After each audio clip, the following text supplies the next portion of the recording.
Good morning, happy Friday, and welcome to the number one Group of Five college football podcast in the world. This is the Group of Five Guys. We are the Group of Five Guys, and our mission is to be the voice for the Group of Five football programs, the voice that the mainstream sports media absolutely refuses to be.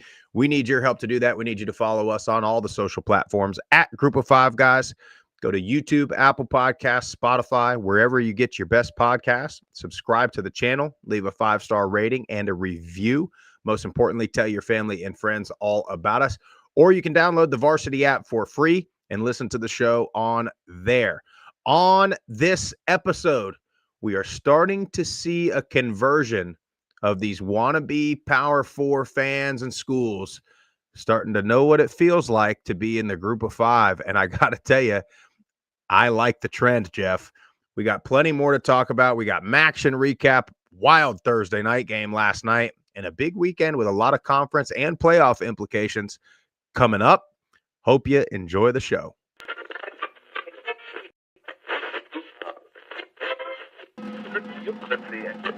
Have you had it from somebody born and raised in Lafayette, Louisiana, at a tailgate? Doubt it.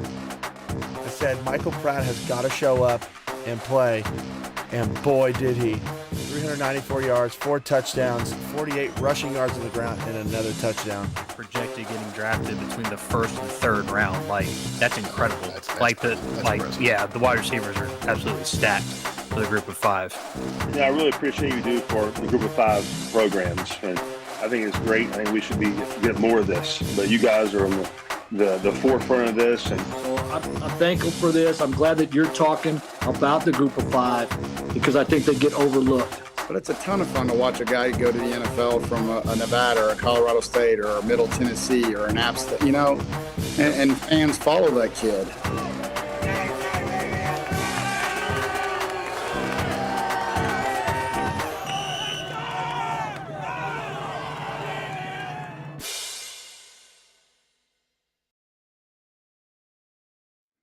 Jeff, have you seen the trend? Have you seen the people coming over to the dark side one by one? The national media, the pundits, the ACC fans. Hell, SMU has made their little move. Their terrible business decision move to the ACC, and they're wondering why. Why are we not getting the same love as the other conferences? Well, Rhett, let me tell you, they don't think of you like they think of themselves, and you are still one of us, buddy. And it's pretty hilarious to see because all these people have been beating their chest for years. And what have we been saying, Jeff? There's about 10 or 12 of them that think they're better than everybody else. That's exactly right. And that's what's happening. Yeah, and you're starting to see it, and it's just so funny because it's like, this was here a year ago, Rhett. You weren't trying to be as vocal about this as you were a year ago, and you're just starting to, now you're seeing the conference realignment isn't also what it's cracked up to be, because you're in the same spot with less TV money than you were a year ago. So, and then I thought our guy Danny Cannell was coming over. Yeah, but then he gets on there and talks about Boise. I was trying to find that clip so we could play it. I didn't see that one. I thought I reposted it. He might have taken it down. He probably did. He probably got crushed by the Boise State and Group of Five Army. Well, see, now that's my problem with people like Danny Cannell. Plus, he's got our real good buddy Josh Payton in his ear. He's spitting poison. He's giving him rat poison. Every time he has a video, Josh Payton's commenting on it. Yeah. Well, this is the thing about it is that's what these people do, right? They get on there and they complain about the brand bias and this, SEC brand bias and this and that. And our conference is just as good because, we got this and we got that. Oh, no, but not the Mountain West. They're not as good as us, though. Oh, not the American. They're not as good as us. And what they don't realize is they're doing the same exact thing that is happening to them, and they don't want it to happen to them, but then they go and do it to the conferences that they believe. How many times I got to tell you it's just like politics, Jeff? I found it. I got to play it. You got it ready to play? Let me hear this. I haven't heard it. This is going to be a live Am I going to get worked up here? You may. I don't know. We'll see. Jeez. More here. Only have time for Boise at number 13, Danny. Their only loss is to the number 1 team in the country by 3 points. They're overrated. Tulane is the best group of 5 team right now. Another team who went toe-to-toe with some of the juggernauts. Kansas State only lost by a touchdown. Oklahoma played 2 Power 4 opponents. Here's the issue I have, Damian. I think the group of 5 needs their own playoff. It is a different level of football. Let them compete against teams that are on their level playing field. If they stack up against any of these teams in the top 5 head-to-head, I think they get beat by 2 touchdowns. And I know that Oregon game happened, but this is a different Oregon team. And if it was a playoff scenario where everyone's dialed in, I don't think Boise State could hang with them. More here. Only have time for Boise. I mean, Sorry, I'm a little delayed. I couldn't hear it through the headphones. I'm sorry. I don't know why I did that.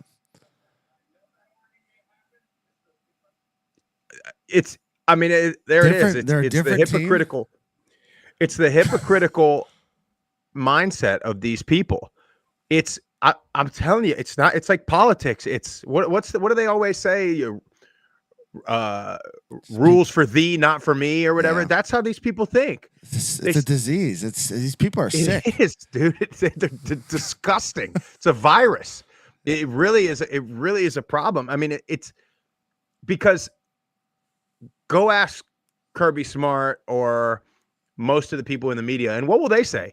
No, SEC, that's a different league than the ACC. It's a different level of ball. And the ACC people will be like, oh, no, not us, blah, blah, blah, blah, blah. We do this, we do that, whatever. We one time beat Georgia.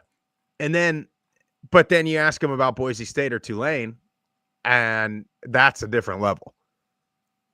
I mean, I don't know, man. It's just frustrating. And if it is a different level, if there is this gap, it's because of that message that is sent nonstop 24/7 by our national media.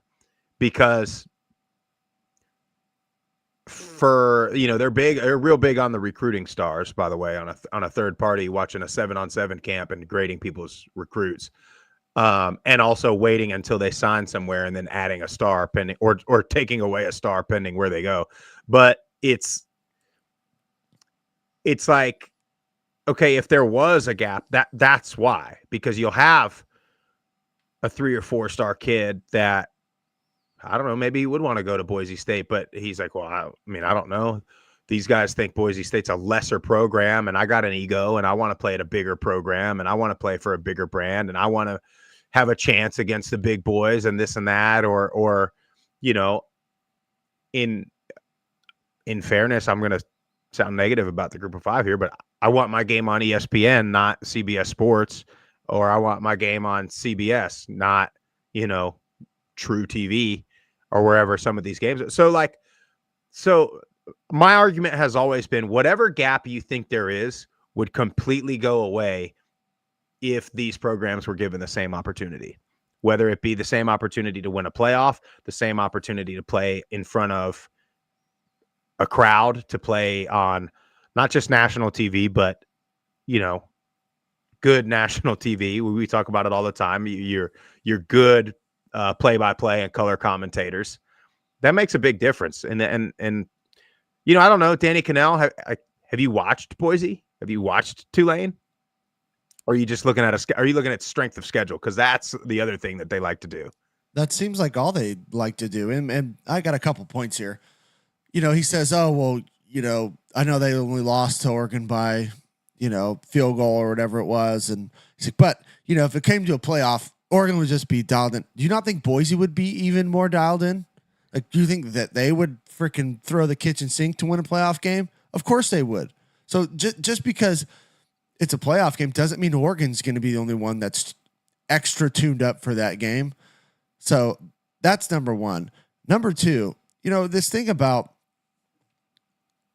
conference realignment, we talk about all this and the gap or the supposed gap that there is. Let's just say you do a 16-team playoff where all the conference champs get in and then the rest of them are at large. You know what that's going to do in the long term? Maybe not immediately, but in the long term, people are going to be like, oh, I can get to the playoff by being an American champion or a Mountain West champion or a Conference USA champion. That's only going to attract coaches and players to the group of 5 more than they ever have. So I don't know why we don't open it up. And you know, we talked to Tim Pernetti last night when we interviewed him. Like, if they all just band together and package the entirety of college football, like, everybody would win.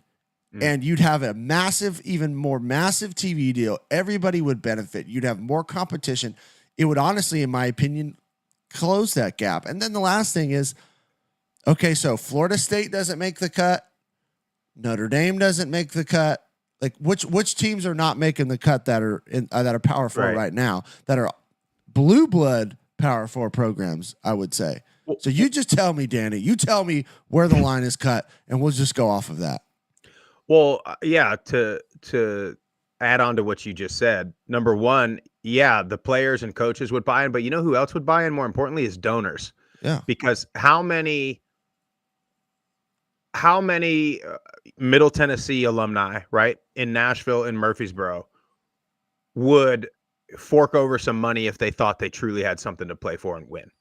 Now, I'm not saying, now some of those people are probably giving money in Knoxville, but how many people would be like, you know what? If we win Conference USA, we're in. I want in. Yeah. I want a shot. I want a seat at the table. And so then you're going to get more donors. Now you got more NIL. Now you got more this. Now you got better facilities. And now we just even the playing field. But Jeff, the problem is that's what they don't want. It's not they don't want we all win. They want I win, nobody else. I win and I look better than everybody else at the expense of making everybody else look bad, which again sounds kind of political as far as I'm concerned. Well, but, you know, you talk about dudes, you talk about competition. If the group of 5 didn't have players or couldn't compete, then you tell me why on a Thursday night in the National Football League, Quinyon Mitchell holds Terry McLaurin to 1 catch for 9 yards, no touchdowns, and a 39.6 passer rating when targeted. Tell me. Just tell me. Explain it to me. Somebody get on there and explain it. They'll be like, oh, well, he's an outlier. Well, I can go down the list. The hell he's not. I can go down the list of great players that are in the NFL or at the college level and the stats to back it up. So and the other part of that is, you know, I've heard people making the argument for 3-loss LSU, who their 3 best players all transferred from Louisiana. I mean, Kyron Lacey's their best player. And matter of fact, I remember getting into a Twitter battle this summer about that when I said your best player went to Louisiana, and it's like, hey, by far he is our best player. I don't know. He looks pretty good this year. Yeah. But I mean, it's just you're right. The coaches would have again. Everything would increase at the Group of 5 level, and the Power 4 non-power level. You know what I mean?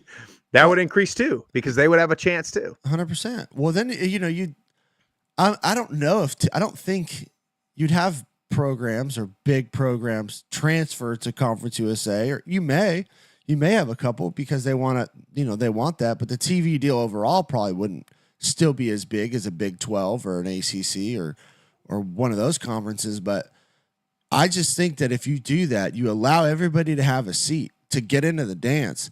It's only going to attract better talent, better coaching, better resources. And shoot, maybe over a 5-10 year period, you start to see a big balance. We're already seeing a big balance with the NIL and transfer portal.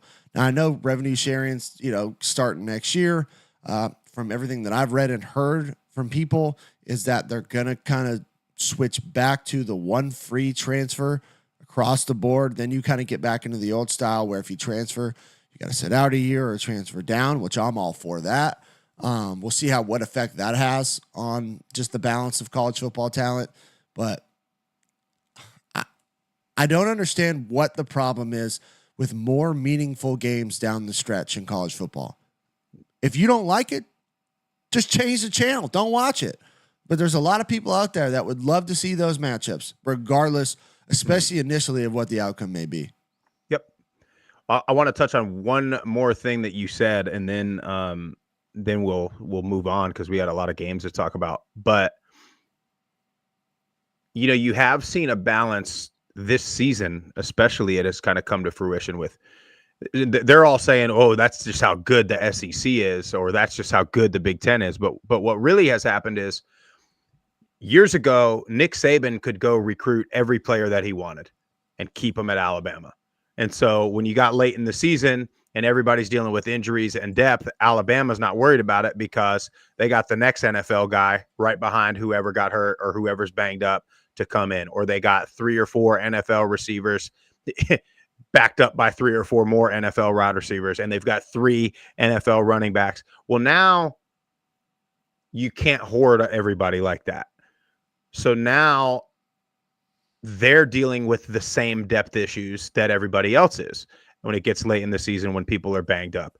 And then everybody else that typically would be dealing with the depth issues, they've got kind of an extra layer of depth. So it's closed that gap already. And again, they're making it the excuse of, oh, SEC and Big Ten are just that deep. But that's not the case, because the same thing, like Rhett Lashley said in his press conference, it's the same thing in the ACC. They're all beating up each other. It's the same thing in the MAC. It's the same thing in the Sun Belt. It's the same thing in the American. I mean, it's the same thing in every conference. It happens. Conferences beat each other every single season. It's never been not a thing. The only place it hasn't been a thing in the past is when Alabama and Georgia would just beat the shit out of everybody in the SEC, and we would chant SEC up and down the street. That's the only thing that's changed, and that's not happening anymore. So now you have this panic. Oh my God, we got to put 7 SEC teams in. They're all good. It's like, well, no, one of them lost 3 times and they're not the SEC champion. So why, if you're unable to win your conference, even if you're good, look at the NFL. How many years did my Miami Dolphins have to not make the playoffs because the Patriots were too good? And then Tom Brady retires. And how many years do we have to not make the playoffs because the Bills are too good? Or how many times do we have to not make the playoffs because Tua is made out of toothpicks? But it's like, yeah, man, sometimes you can be good and not make it. Like, since when did the mighty SEC start handing out participation trophies? I mean, when did that happen? We have just completely flipped over. They're getting soft, Sprouse. They're getting soft. I mean, at every level, it's like that. You go back to high school, Jeff. I don't know how it was in California. In Florida, the top 2 teams in every district made the playoffs.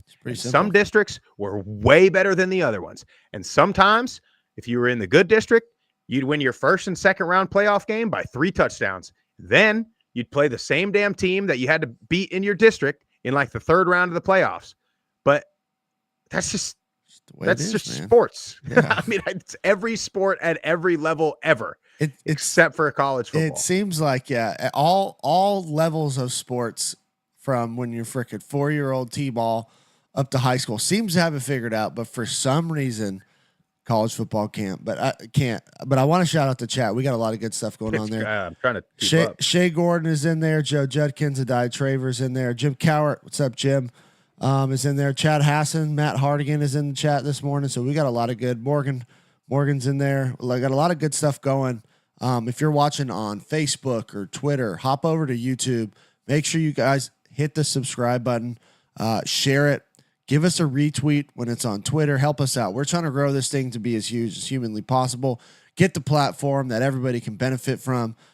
We need your help to share it every time we post something. Just give it a heart. Hit that little circular arrow button. Helps us reach more people. But appreciate you guys being in the live chat on YouTube. Jeff, you got me so worked up with that Danny Cannell clip. I forgot to talk about the most important thing of the day, and that is Deca Gray coffee. Sure is. And we've been talking about it now for, hell, we're already in week 12. We've been talking about it now for 12 weeks. You guys make sure you visit decagray.com. Get the Group of 5 Guys Game Day Dark Roast to order. You put it in your cart. You put in the promo code. You hit the purchase button. That's when it's roasted. That's when it's bagged and shipped directly to your door in just a couple of days too, man. Really good coffee. Jeff, you've got the mocha. I got the pumpkin. They got the Christmas. They got all the light roast, dark roast, medium roast, along with the Group of 5 Guys roast. So make sure you visit decagray.com. Promo code GOFG, 10% off and free shipping. We had a wild one Thursday night, Jeff. East Carolina and Tulsa. East Carolina, I mean, every time we say pretty. Every time we say, man, they look like their team. They got it figured out. Every time I start talking about a quarterback, You're a jinx. Well, how many interceptions were thrown last night? 5 between the two of them? Hauser had 3. Lagat had 1.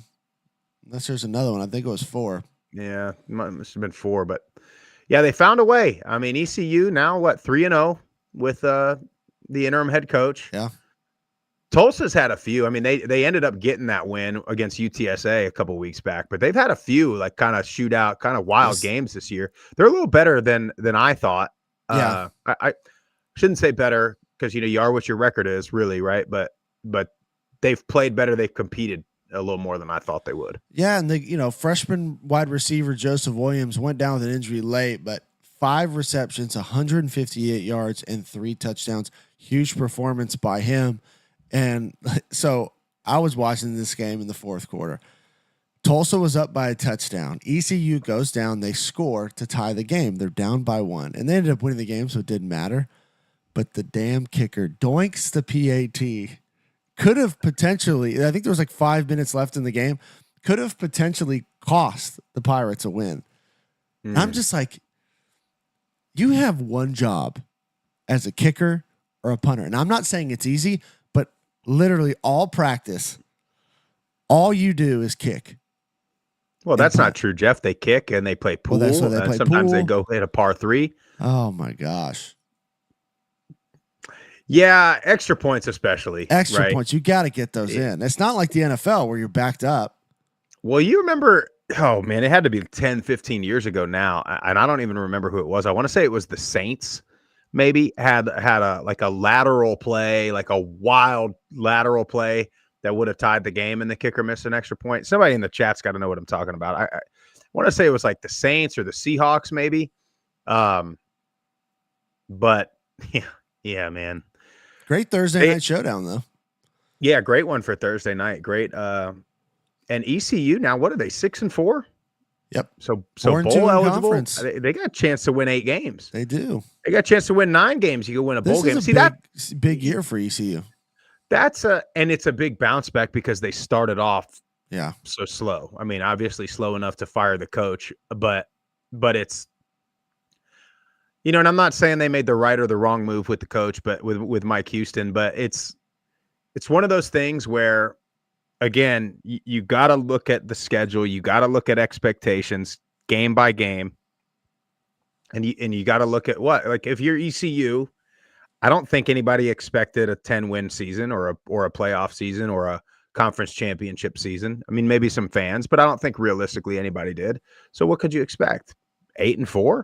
That's a good year. That's a great year. I mean, we say it all the time, and I don't know I don't remember who ECU played in the non-conference, but I mean, what have we said for years about Middle? You win 8 games at Middle with 2 or 3 of them being Alabama, Michigan, and Georgia. It's a damn good season. Yeah, it is. I mean, honestly, it could be a lot closer. I mean, they had Norfolk, they crushed, but they beat ODU on the road, lost to App by 2 at home, and then lost to Liberty on the road by 11.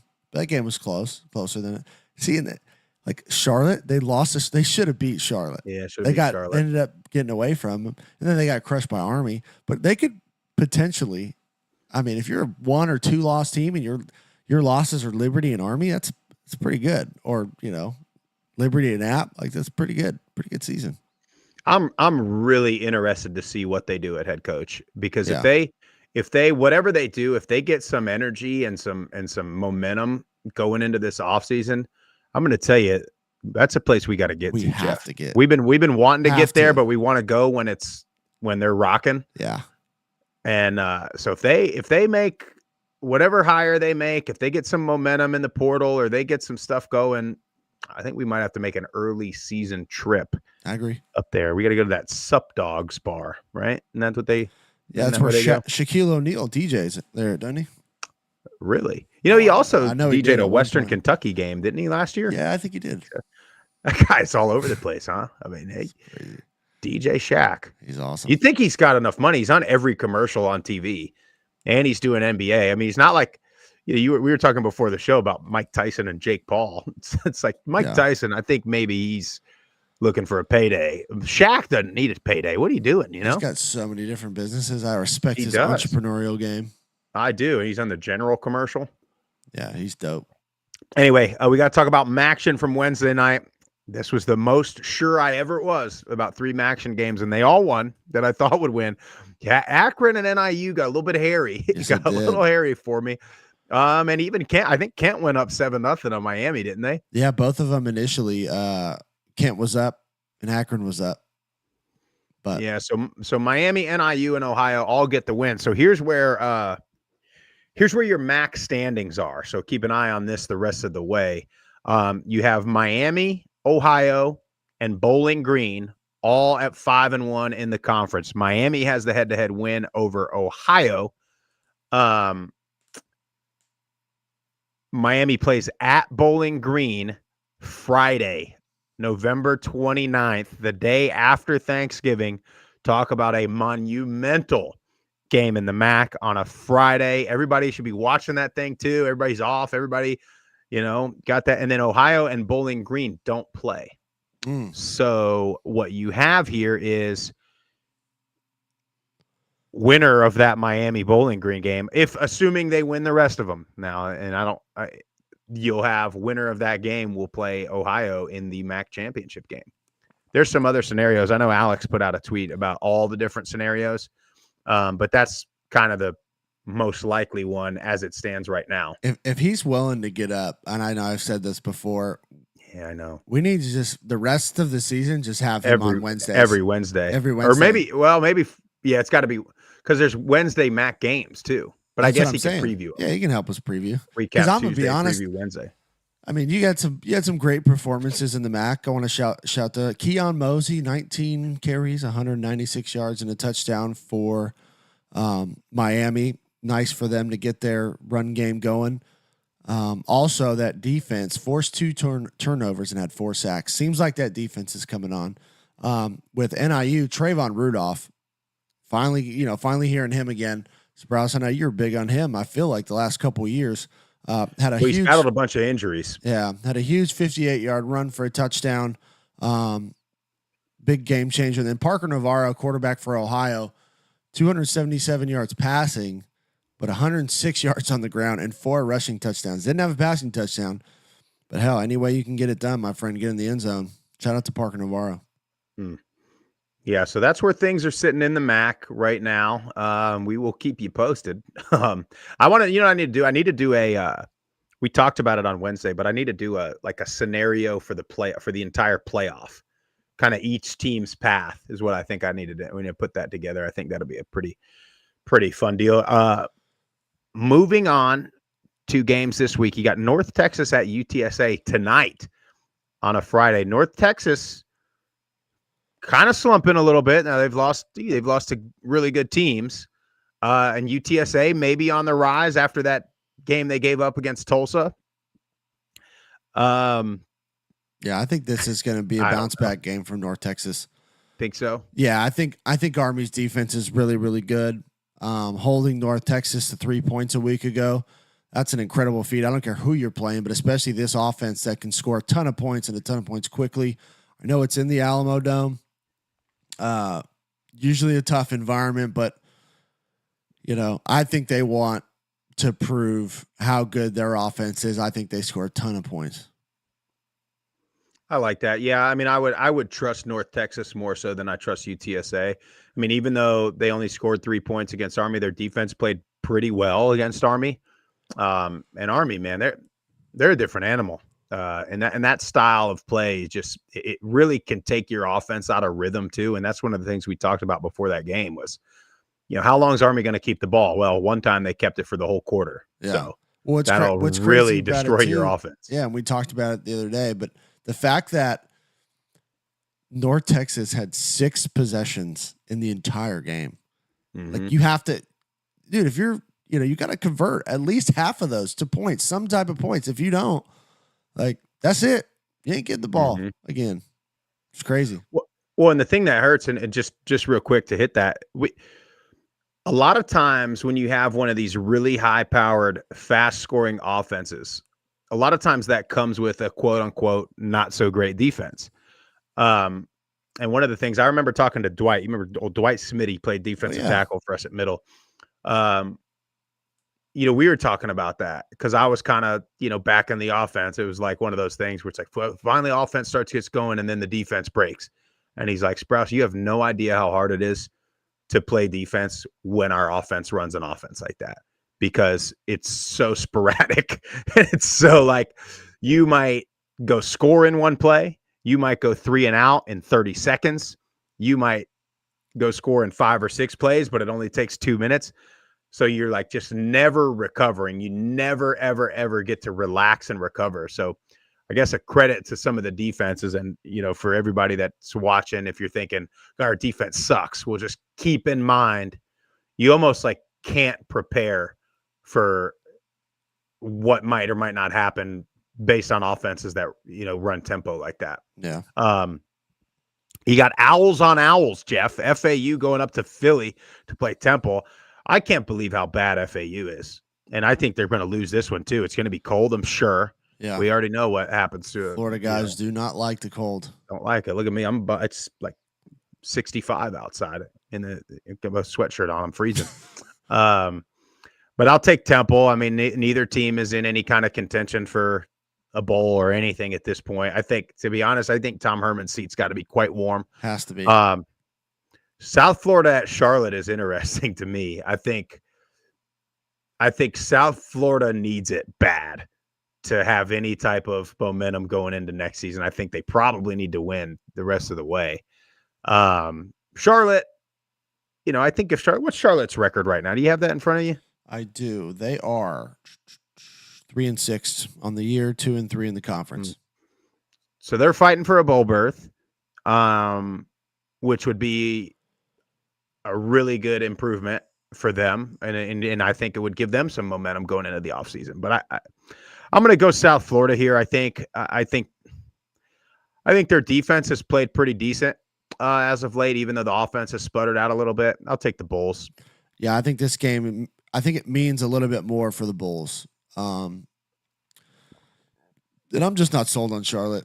They got too many question marks. They've looked good at times. That young quarterback, his name's escaping me at the moment, but he's played well at spurts also. But I just think South Florida's better coached. They have better athletes. They should win this game. Yeah, I agree. And then UAB going to Memphis. We thought UAB might have a chance to kind of win a few in a row, but then they didn't. Memphis, we've been talking about Memphis all year long about they're good, but they just don't win impressively. It's a really weird dynamic. They'll win here. And I think they got to hope for like something wild to happen for them to have a chance at the American still. Yeah, I believe it's Seth Hennigan's last official game at the Liberty Bowl, so something to watch there. I think he wants to have a great performance to end his time there. I feel like he's been there forever. But UAB's played better as of late. And the way that Memphis, like you said, seems to not play to their full potential could be closer. But I'm with you. I think Memphis gets the win.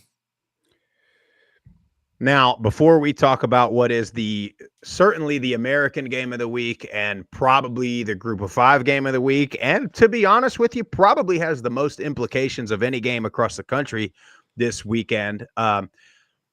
We mentioned it earlier, but make sure you check out yesterday. We had Tim Pernetti, the AAC commissioner, on, talked about Tulane and Army's argument for the playoff, talked about NIL, talked about realignment, talked about his plans to expand and or not expand for the American. What's the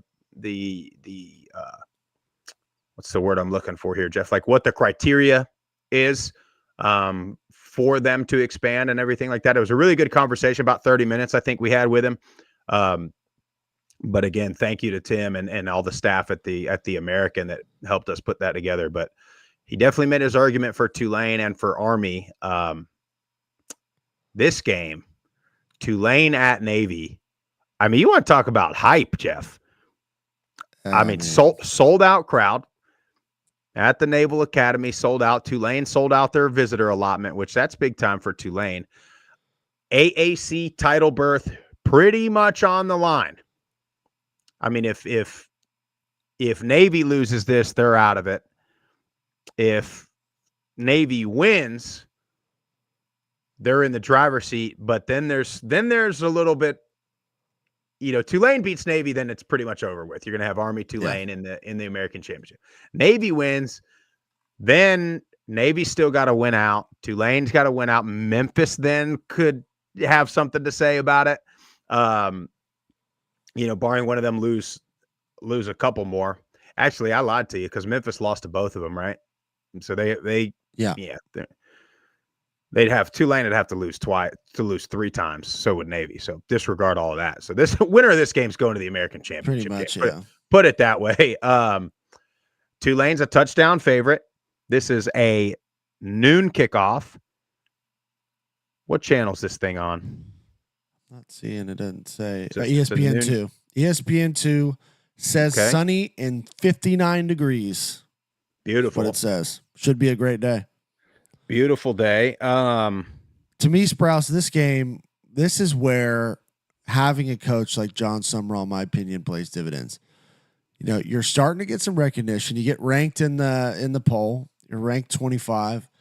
I mean, really, Navy's the one that's the underdog. They're kind of playing from behind. They need this win bad. But I think Tulane comes out. I think they're going to be locked, loaded, ready to go. They understand the assignment. I think they understand that, there's a chance that we can make the college football playoff. There really is. So we need to handle our business. I've said it preseason. I've said it throughout the year. Tulane in all three phases of the game are the most talented team, and they have one of the best head coaches in the country. Honestly, the entire staff. So this is a statement game, in my opinion. If it's a close game, maybe they're not as good as I think, and that's nothing to knock against Navy. Tulane should cover 7, in my opinion.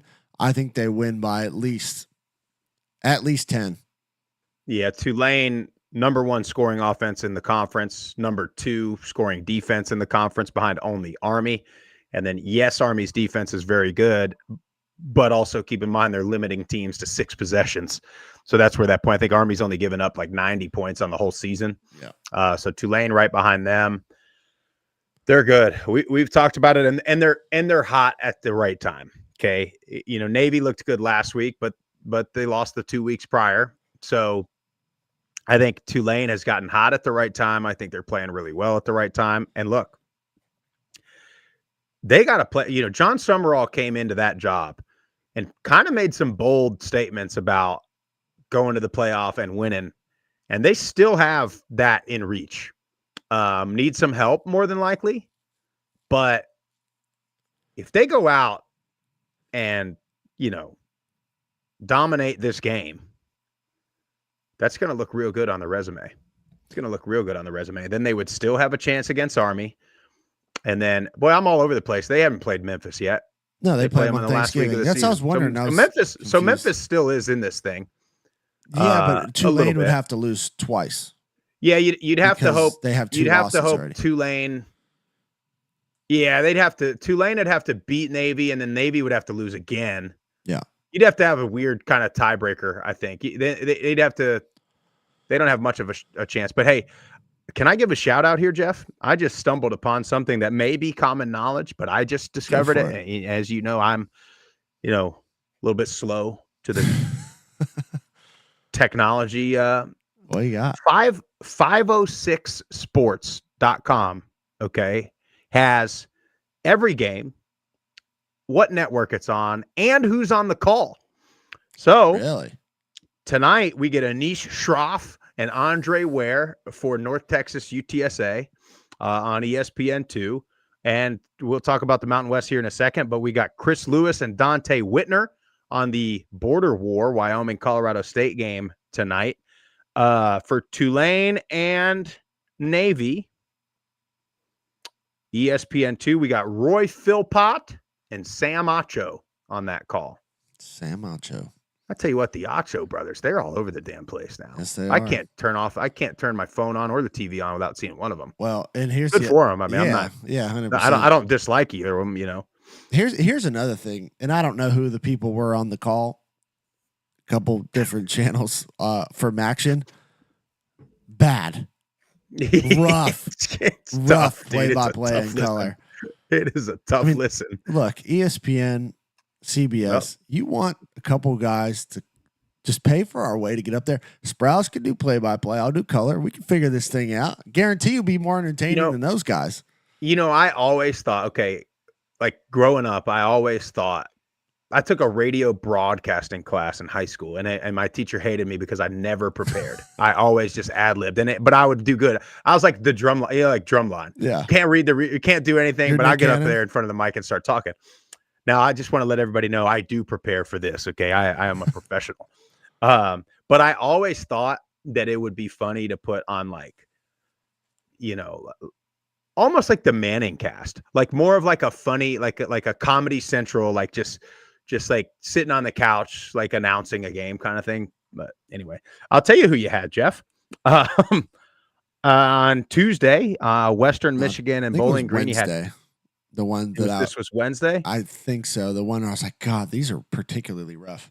Well, you had on Eastern Michigan and Ohio, you had Jay Alter and Rocky Boyman. Rocky Boyman's that big. He played at like Penn State, maybe, I think, or Notre Dame. Redheaded guy, big guy. Kent State and Miami, you had Sean Kenny and Charlie Strong. Huh. Sometimes, now I don't remember which one you're talking about, but sometimes the former coaches are not as good as you would think they would be at this. And then Akron NIU, you had Jason Knapp and Brock Vereen. Then, of course, you had Matt Berry and Dan Mullen on the game last night. They're okay. Yeah, they're not bad. I do like the stuff that they've been doing pregame. I'm a little jealous of it, you know, hanging out at the tailgate. But sometimes I think they try a little too hard to make it not meaningful. Yeah. It seems like they think some of those games are a joke. But anyway, hey, we got to go quick. Conference USA. So give me Tulane. Did we already say that? I think so. Conference USA, here's kind of your scenario here. So Liberty, the rest of the way, they need Jacksonville State to beat Western Kentucky, and then Liberty can control their own destiny because they still play Sam Houston and Western. So if Liberty wins out and Jack State beats Western, Liberty is going to get in against Jacksonville State for a Conference USA championship. More than likely, I think that game would be in Jacksonville, Alabama. Not a whole lot going on there. Jacksonville, Alabama is like in this little pocket. If you were to take Birmingham to Atlanta, I think that's I-20. Jacksonville is like this little exit right there in between Birmingham and like Kennesaw, actually. That's why that Kennesaw Jack State rivalry is going to be a good one. This week, not a whole lot going on in the Conference USA. Liberty's at UMass. They ought to win that. Right? They need to come out and dominate that game. Yeah, they do. La Tech's at Western Kentucky. Ben, Western Kentucky has been the most consistent season Western Kentucky has had in a long time. They have not, outside of them playing Alabama in week 1, they've not had one of those, laying an egg kind of game. Here you go.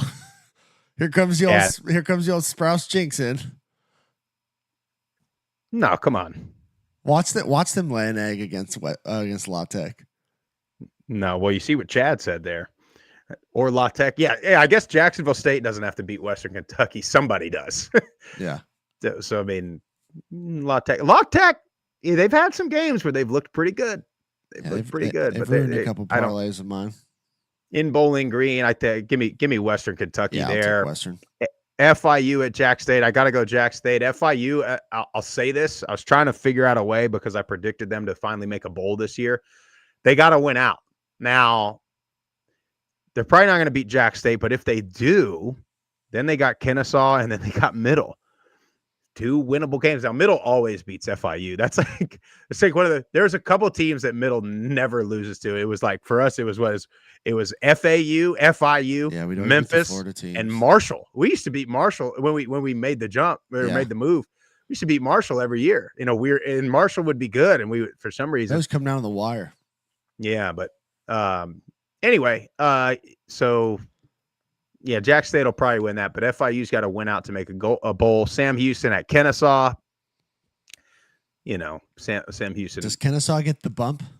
Or we talked about that already last week, huh?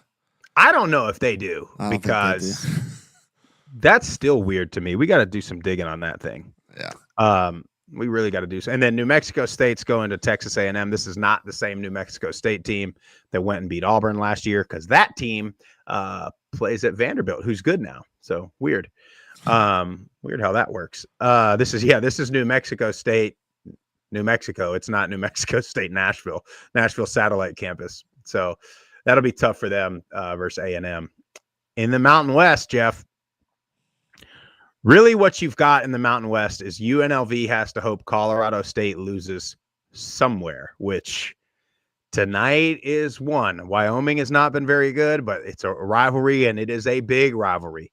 In Fort Collins, though, Friday night, what did we just say? Who's on that call? I forgot already.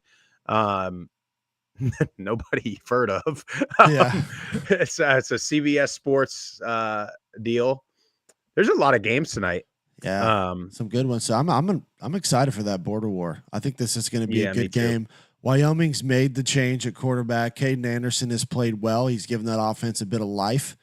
And Colorado State has a lot to lose. They're undefeated in the Mountain West right now and control their own destiny. All they got to do is win out, and they are in the Mountain West championship game. So this is going to be not only a great rivalry, I expect and hope on a Friday night, Fort Collins, that stadium is packed and loud.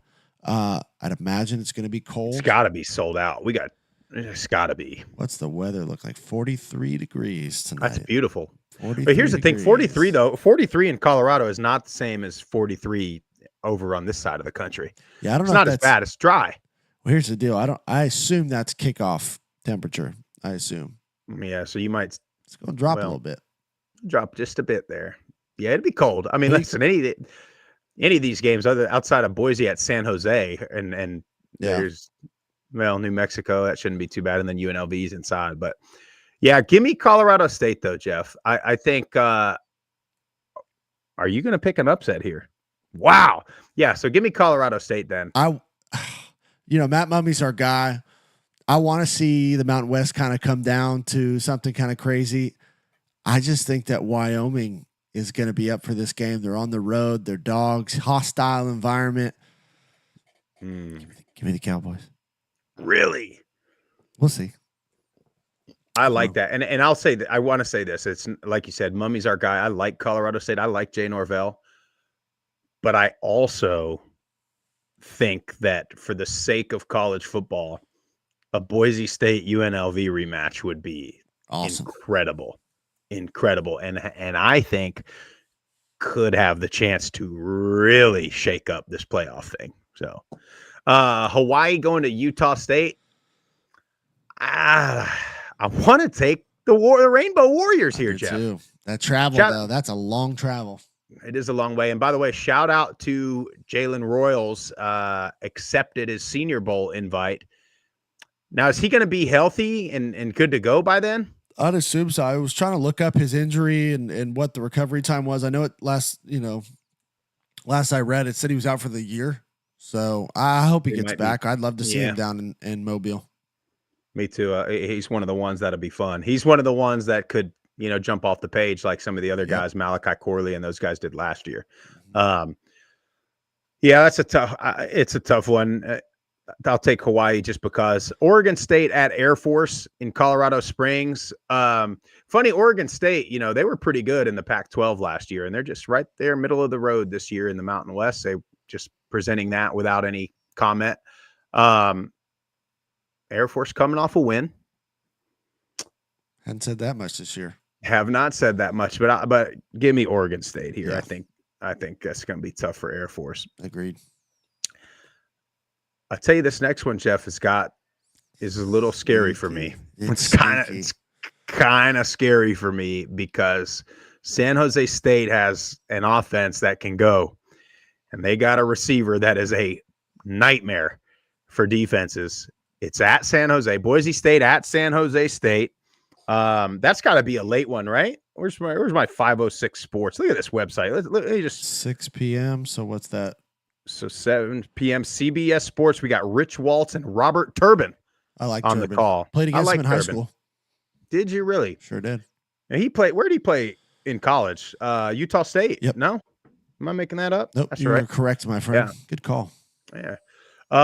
Group of 5 guy. So he gets it, man. He gets it. We get these guys. We gotta get guys like that on board with us here, Jeff. Boise State at San Jose State. Boise State, I do think maybe had a bit of a wake-up call last week. Listen, I think they're going to give Genty the ball 35 times. I think the last couple weeks they've really tried to show that, Madsen can do it. Madsen can win him a game if he has to. I think he got a little scary for him last week. So I think they're going to be like, let's go win this thing first, and then we'll try to be cute. Hopefully, Dirk Cutter, are you listening here? And I got something to say. These people on Twitter that are like, oh my God, he had to carry it 34 times against Nevada. What a joke.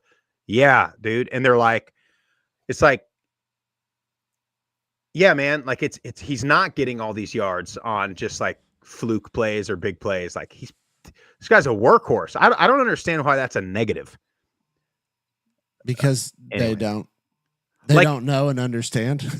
Like if you had 5 They don't watch rushes him. for 100 yards, like, yeah, that's a nice stat line, but chances are you had one of those rushes for 20 or for 80 yards and then just a regular day after that. Well, you know what else it shows? It showcases his durability, that you can give this guy the ball that many times and he's still running just as hard, still finishes his plays.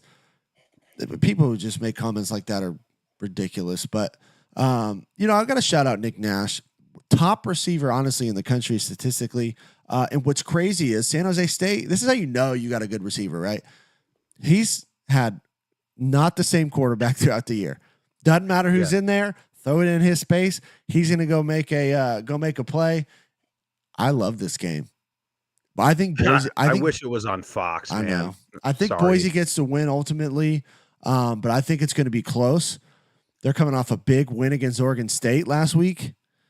High scoring. My eyes are on Madsen the entire game. He needs to have a better performance than he did a week ago. That team needs it. That fan base needs it. If he has another subpar game, that's going to really start to worry me for them down the stretch, because quarterbacks are, as you can play in any sport, you can get hot at the right time. You can also get cold. You can also get in your head, and they need him. If they're going to make a run in the playoffs, they need him. Yeah. Well, and they'll need him. If they end up with UNLV in the Mountain West, they're going to really need him, because UNLV's defense and offense, UNLV is good enough to beat Boise. They're just as good. Like, that's a pretty even matchup. And Madsen made some throws in that regular season game. So A lot of man coverage. yeah, we'll give me Boise State to win. Yeah, closer than probably most people think. But it'll be a good one to watch. Washington State at New Mexico. Washington State's rolling. I want them to keep rolling too, because it does boost the Mountain West resume. So, and Dan then Pierce's San Diego player though. What's that? Love Dan Pierce. I love to watch Dampier and Sanders. So yeah, if that game's on, watch that game a little bit.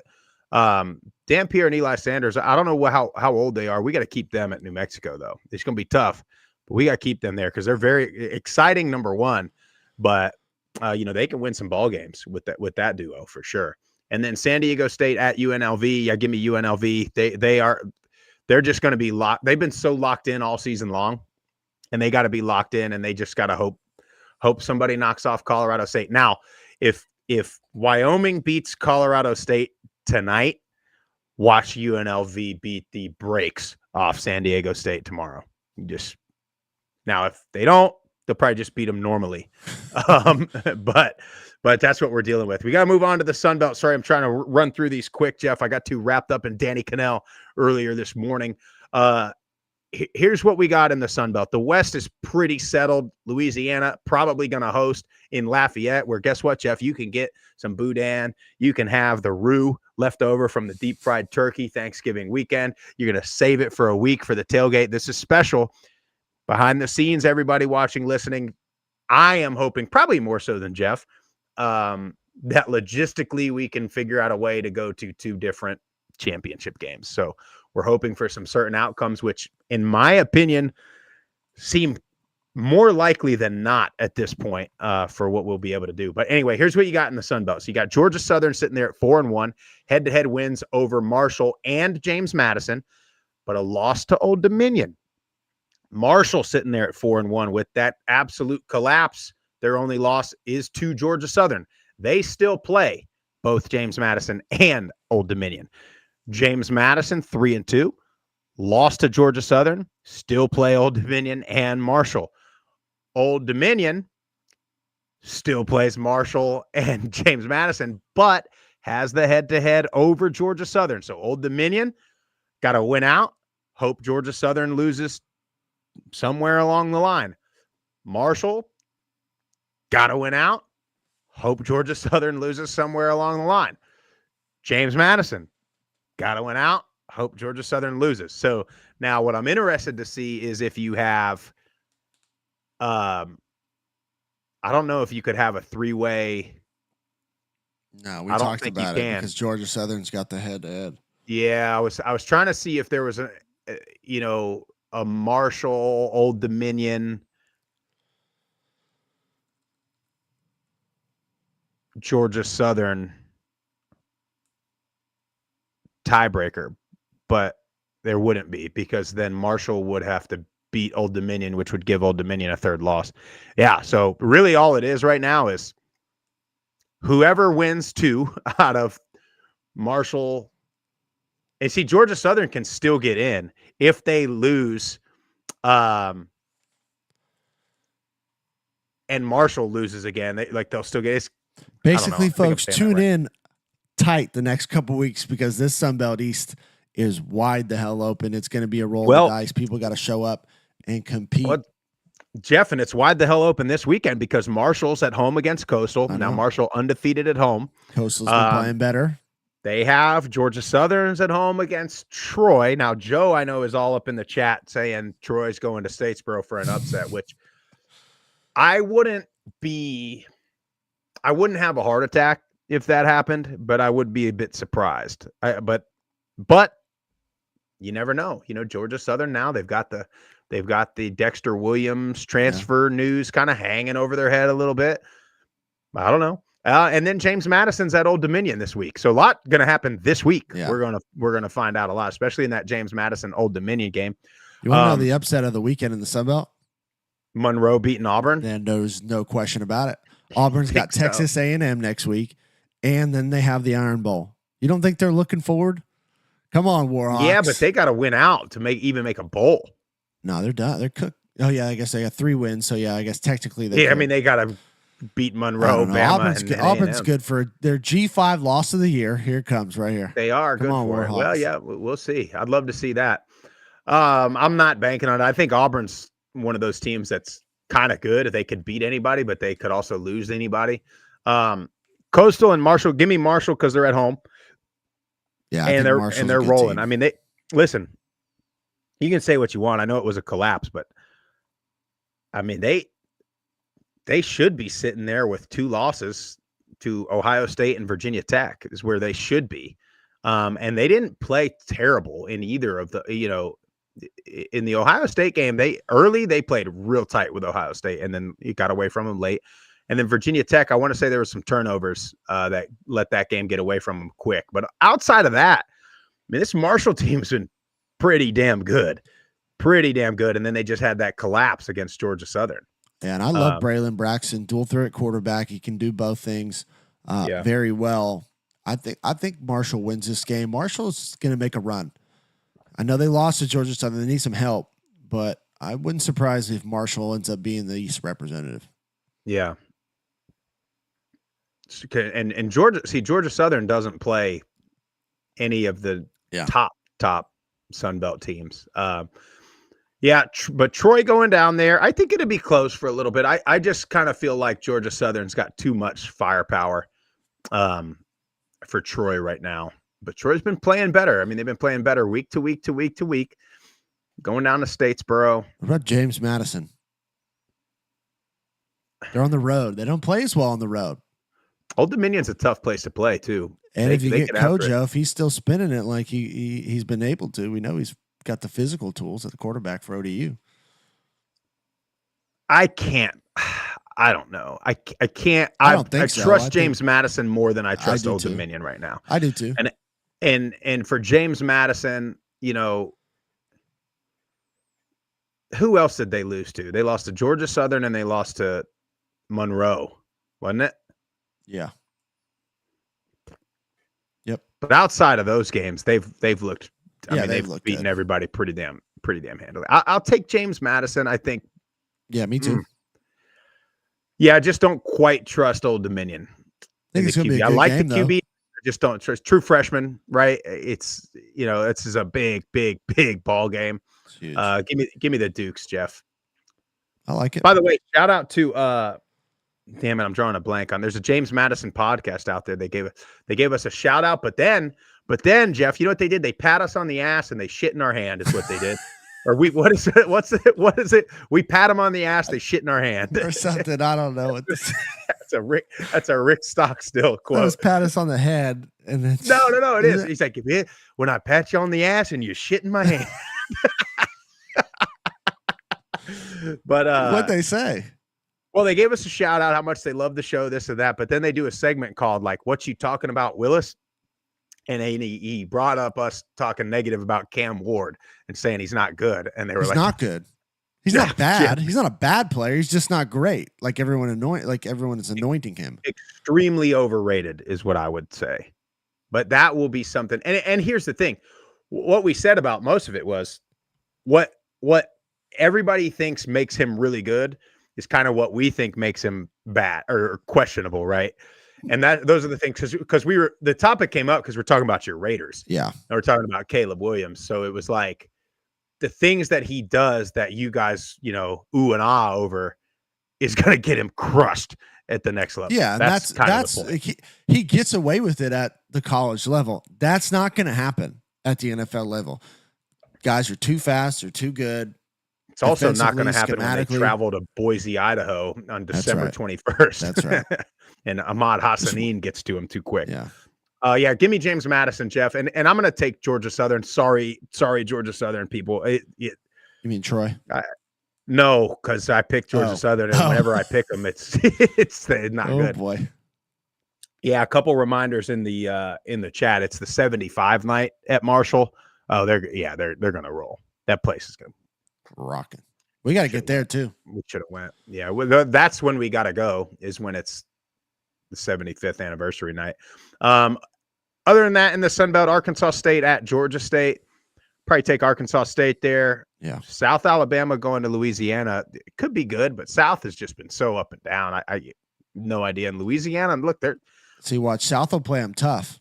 Yes, they will. They'll play them tough. Watch. Well, what'll happen is somebody like South will beat Louisiana, which will have no effect at all on the Sun Belt, but it'll just knock Louisiana out of the playoff contention. That's what you'll end up seeing. Yeah, and then I'm strong on Dez. I think Dez gonna have him ready to go. I think it is gonna be close though. Yeah, well, and Wooldridge is playing really, really well. They got a squad now down in Lafayette. They're gonna be tough to beat for any of these teams in the East that are really good. They're going to be Louisiana's going to be tough. And then Southern Miss at Texas State. Southern Miss is down real bad. So, all right, Jeff. Well, let's get to these voicemails. You guys, we want the raw emotion. So tonight, tomorrow, Sunday morning, maybe you've had a tough Saturday night. Maybe you wake up, maybe you go to church, you get revived a little bit. Give us a call. 615-900-4286. It'd be a nice therapy session for you. Sometimes you just got to get it off your chest. 615-900-4286. Jeff, how many we got? 4. Let's get them. Five guys, what's going on? It's Ben. It's Border War Week. Wyoming CSU. As we speak, it's Thursday morning. The ROTC is running the game ball from Laramie down to Fort Collins. Pretty cool tradition that I've taken part in a few times. I've got a feeling this is going to be another classic border war game. It's a rivalry, so, I mean, these games end up being closer than they're usually supposed to be. Right now, CSU is favored by 10 points, which is probably a pretty good line. But I got a feeling it's going to be a classic. I'm kind of wishing the weather was worse and maybe raining or snowing. Try and muck this game up a little bit. Give us a shot. I just can't. I can't stomach the thought of the boot staying in Fort Collins. We've had so much success the last few years with Craig Bowl. I'm really hoping, though, these folks can show some fight, play spoiler, maybe keep them CSU sheep out of the conference championship. I'm sure if they beat us, you'll be hearing from my brother-in-law, Brett. This is my first time calling you guys sober. Thursday morning. I was wondering who this guy was. Oh, that's great. Appreciate it, Ben. Yeah, I think this game's gonna be close, man. I think this is a rivalry game. It means a lot, and Wyoming does want to play spoiler. I'll tell you, I wish the weather was bad too, because either way, I'm going to be bundled up on the couch, maybe a nice blanket. Hot cup of Deca Gray coffee. A cup of Deca Gray. Does he have decaf on there? I think he does, right? Yeah, I think so. I don't need a decaf. I don't ever look at that section. Sleep is for I don't even know what that is anymore. Give me all. By the way, don't judge me on this, Jeff. You want to know what a great utility blanket is? Have you seen these? Have you seen them? The Sand Cloud. Take a look at the Sand Cloud. It doubles as a beach. No, listen, beach blanket. Okay, but it doesn't. The sand comes off, so you just give it a little flap. All the sand off, you bring it right on into the house, buddy. Well, cozy up blanket. Why don't you contact them? See if they want to sponsor a college football podcast. We'll get these blankets out there. I'll be in the stands with a blanket on if they want me to. I'll embarrass myself that much if we really need to. No, good blanket. You guys check them out, Sand Cloud. But anyway, all right, what else we got? Let's keep it rolling. Hey guys, it's your boy Ace Boggs, Marshall Stan here. I think it's time we start talking about the herd a little more.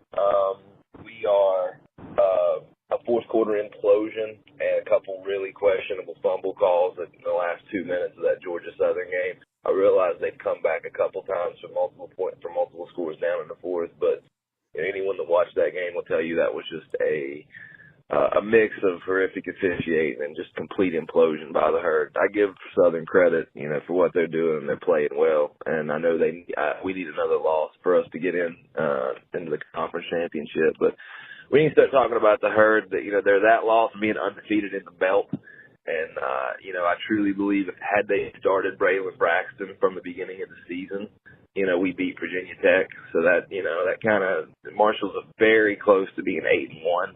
They played Ohio State well up until the second half when a couple of things kind of didn't go their way and it got busted open to a 3-score. I think they're by far one of the better 6-3 teams and probably one of the better teams in the group of five. They're playing great defense. They've got a ton of talent across the board. I was kind of fed up with Huff after that Southern game, but he has really turned the guys around. They love playing for him. I really wish Marshall would give him a contract extension. I know it's going to be hard to keep him, but we've questioned his game management. But he is just the first-time head coach. He's in his fourth year. He's growing. He's getting better. But it's hard. You can't look over his talent acquisition. The way he recruits, the way he finds, like I said, the way he finds talent throughout the country, and how much his kids love him, how much they play hard for him. This is a team that could be very dangerous going down the stretch. Somehow they win out and Southern gets a loss. I think a Louisiana Marshall conference title game will be very, very interesting. But moving forward, I think the Herd's a very dangerous team. They close out Coastal this week in 75 games. It'd be nice if game day or somewhere would go there. They don't have a great place to go for the anniversary of the plane crash. It's a special place, a special time. This weekend, we shut off the fountain. We turn it back on the spring game. Have a great ceremony. I don't think they've lost a 75 game yet, so see moving forward there. But the herd's back, man. We're dangerous, and if we keep up the next couple of years, I really think that they're turning the corner and understanding how to play in the belt. They're understanding what's required of them, and you get cut off there at the 3-minute time limit, but I like Huff. I like Huff a lot. I hope they hang on to him. I've been talking about Marshall all season, Jeff. You have been. He kind of echoed what we just talked about earlier with Marshall, though. Yeah. So, if it wasn't for the collapse, and then they played good against Ohio State and Virginia Tech. So.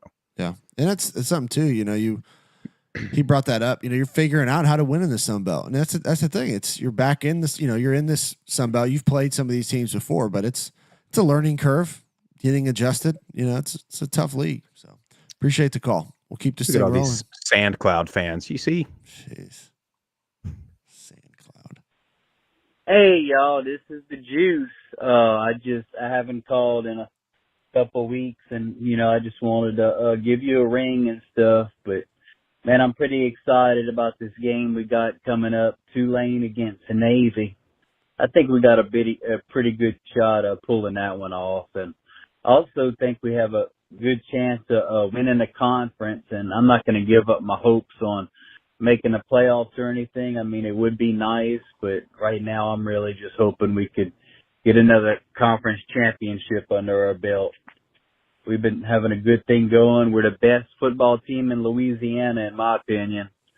And one thing I wanted to vent to you guys about, it seems like, and it's probably like this with every team, but some fans, it's like no matter how good your team is doing, the fans will have something to complain about, something negative to say. Like on Facebook, I see all this talk about, we're going to lose John Summerall after this season, and he's going to go somewhere else. We'll have to search for a new coach. And it's like people are just so pessimistic, I just wanted to get y'all's take on that and everything. But anyway, thanks for everything you do. I always look forward to listening to your show, and I really appreciate it. All right, y'all have a good one. Roll waves. Appreciate you, Juice. Yeah, I mean, I'm going to echo what Tim Pernetti, AC commissioner, said. I hope John Summerall stays the American for the rest of the time. Mm-hmm. Is that realistic? Probably not, because he is one of the best head coaches in the country. And before too long, his alma mater is going to give him a call. That's Kentucky. Yeah, and they're not great this year. They're not. And I think he's going to be there for a couple of years. So I think he wants to establish something there. But man, I don't know if Kentucky's his like official dream job. I don't know. Yeah. But you would think, being his school. Kentucky's it's a basketball school. It is. Remember that, John? Always remember that. That's right. But I think for a chance to prove how good of a coach you are, I think you go win both school, Tulane and Kentucky would be real tough. Just win a natty at Tulane, and let's call it a day. And then you can go wherever you want. Call it a day. Yeah. Appreciate it, Juice. Let's get to our last call here. Hey, fellas. Morgan here, resident Tulane fan.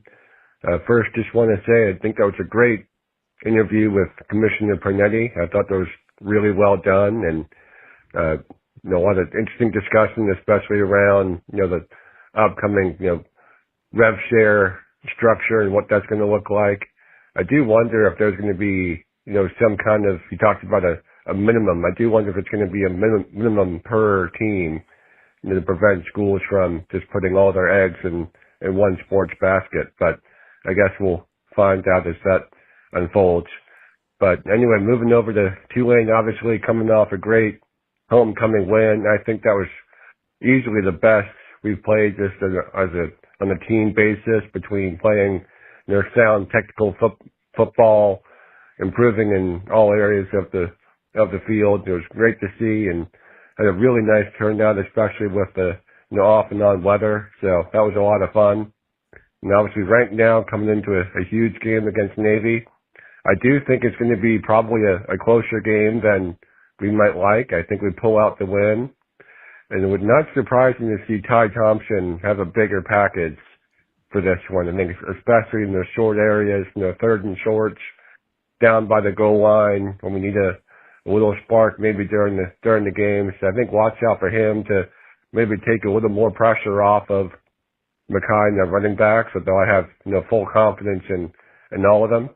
But I think we'll probably win something like 31-21, 31-17, something like that. I'm fully confident in the way we're playing right now, and I don't think the moment's gonna be too big. It's gonna be cool to see a sold out stadium though, and I know we completely sold out our visitor team allotment, which is great to see. Anyway, again, great interview with Commissioner Pernetti. That was really awesome. Big time getting a commissioner on the show, and looking forward to another super fun weekend of football, and hoping we can get that conference championship back in New Orleans for a third year in a row. All right. Have a good one, fellas. Bye. Thanks, Morgan. Yeah, Yes, it's going to sir. be a great game. Yeah, Great I do too. game. And I think I echo about his score prediction. I would like to see Ty Thompson get a little more action in the run. Yeah, I think they've done a good job getting him in there. But anyway, that's all we got, Jeff. That's it. That is all we have for you on this lovely Friday morning leading up to week 12. We got big games tonight. We got big games tomorrow.